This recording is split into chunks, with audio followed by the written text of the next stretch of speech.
So why don't we move on? I bet Jeff has got some great stuff for us. Jeff Johnson, are you out there? Yeah. Jeff?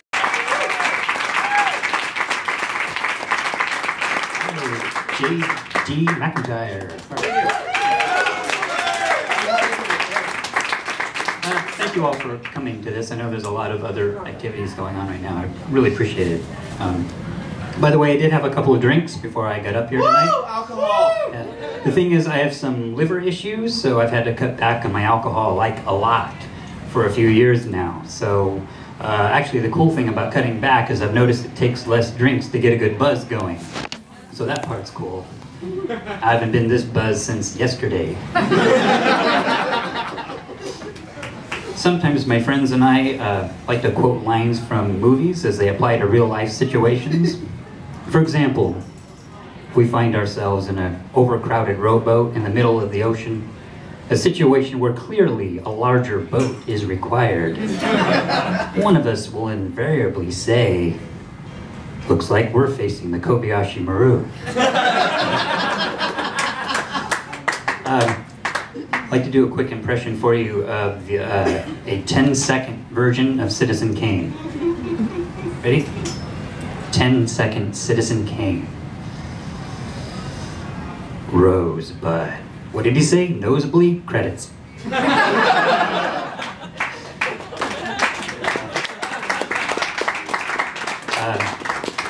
One more quick impression. The ending of Titanic. Spoiler alert. Something like this. Jack, here's the boat, Jack, here's the boat.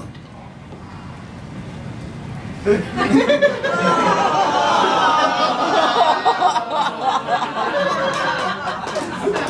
you. I discovered something while watching that movie Taken with Liam Neeson. The running time of Taken is 93 minutes.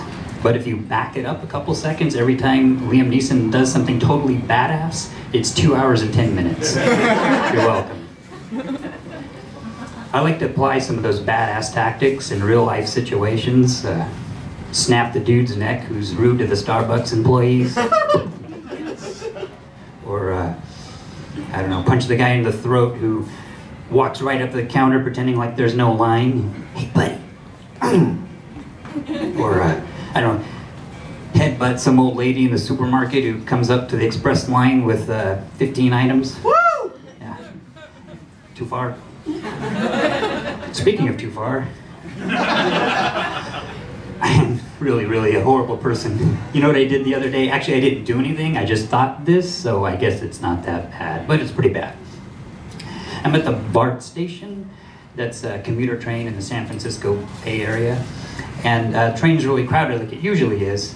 They have these seats right by the doors, but I never like to sit there because they're reserved for the elderly and handicapped and whatever. Anyway, one of these seats is empty and no one seems to want it. So I sit down. I figure I can at least sit down for one stop, right? Not much to ask, just one stop. But the doors don't close right away. And I'm thinking, close the doors, I don't want to have to get up. And sure enough, there's an old little lady with a cane coming up the escalator. Close the doors, she's trying to catch the train. Close the doors, please, I just want to sit for one stop. I don't even want to talk about what really happened next. Okay, she got on, I got up, and she was really nice and polite and gracious and But what I really wanted to see was her reaching in and the doors closing in on her arm, and then the train would start to leave and she'd be dragged across the platform, tapping her cane on the window. Tunnel. And then her arm would plop to the floor and everyone standing would kick it around. That's bad. Very bad. Here's another reason why I'm a horrible person, since that went over so well. As I get older and I have difficulty staying awake past 10, I start to think that if there was a way to harness the energy of small children and absorb it myself, I'd totally do it. even if it drained them. So basically, if I could do it, I would totally become something that Buffy Summers would have to kill. And there'd be no hesitation on her part either. I wouldn't be a recurring character. I'd be a one episode and a dead kind of Buffy monster. Like, trying to explain that shit to her, you know, like, I can't stay up late. Grr, arg.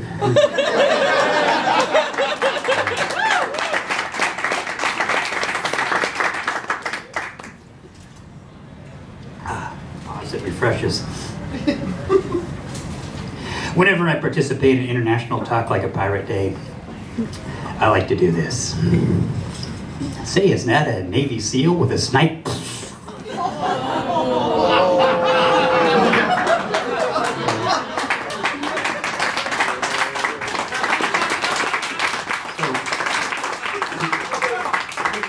I love my smartphone, but when I first got it, I kept touching the wrong part of the screen and clicking on ads and stuff. The worst was once I was on Twitter and I was scrolling through my tweets, and if you linger too long on one tweet, this other menu pops up. And if you're still touching the screen, you could accidentally select one of the options, like reply, or worse, you could select retweet, which is what I did. I didn't even know what I retweeted. I just saw this notification, you have retweeted this message, and all I'm thinking is, please don't be something like Kevin Smith. Please don't be something like Kevin Smith. And sure enough, the next thing you know, some kind of online sex store called Adam and Steve is now following me on Twitter, and something called Fleshlight is following me on Twitter. And I didn't even know what a fleshlight was, but I put 2 + 2 together, and I'm pretty sure I just tweeted about some kind of masturbation aid. It turned out it was some kind of 2 of 3 message about the fleshlight, so it didn't even make any sense. It was just the middle part of one of Kevin Smith's brain farts. And the really funny thing is that my wife not only follows me on Twitter, but also has it set up so that when I tweet, she gets it sent to her as a text message.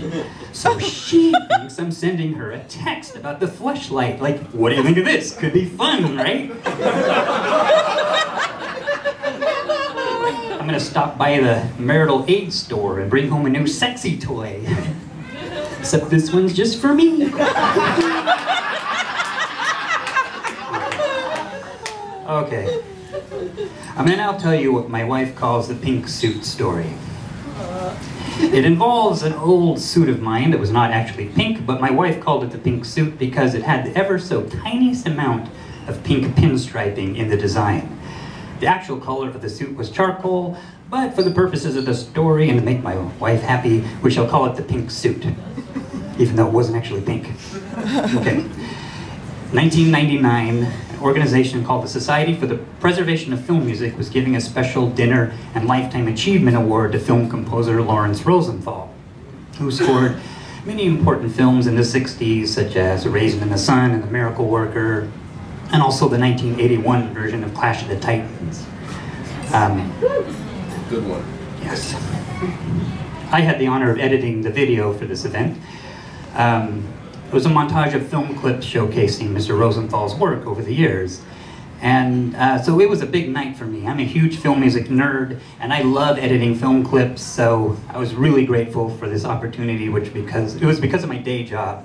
I work at a record label that releases nothing but film scores. Yes, there is such a thing, and yes, that is what I do. Okay, it's the big night. We're at the Roosevelt Hotel in Hollywood, this historic place where the very first Academy Awards happened. And I spent some time with the tech people doing a sound check for the video. It looks great, it sounds great, so now I have about 15 minutes to head back up to the room and get ready.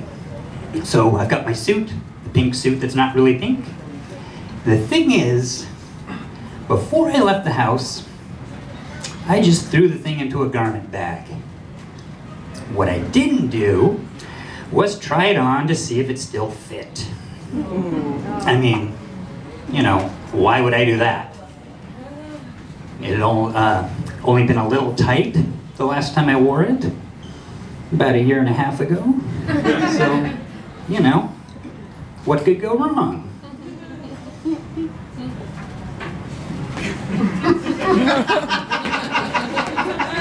Jesus Christ! Okay, I now have about 10 minutes. My roommate for this trip is my co-worker, Mark. I don't know Mark all that well, except he's a Mormon dude who loves Italian horror movies. He immediately assesses the situation and, like some kind of strange combination between MacGyver and Ninja, drops to his knees, puts his hands on my pants, and I don't know how he did it, but he got it. He got it. So now, I'm walking around this thing like after my first junior high school slow dance.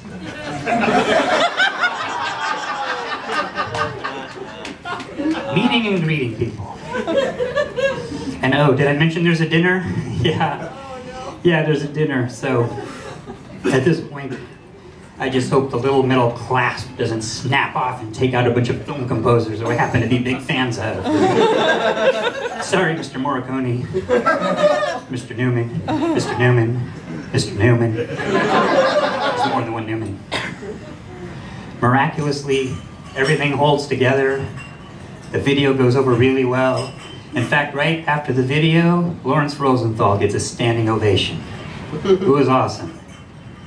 Either that or I passed out in my plate of food and dreamt it all. I'll leave you with one final thought before I go. Here's what I figure we'll all be saying this coming December. Aw, fuck, the Mayans were off by 1 year.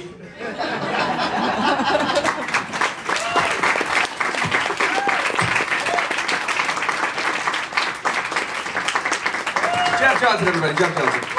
Keep it going. Thank you. Again.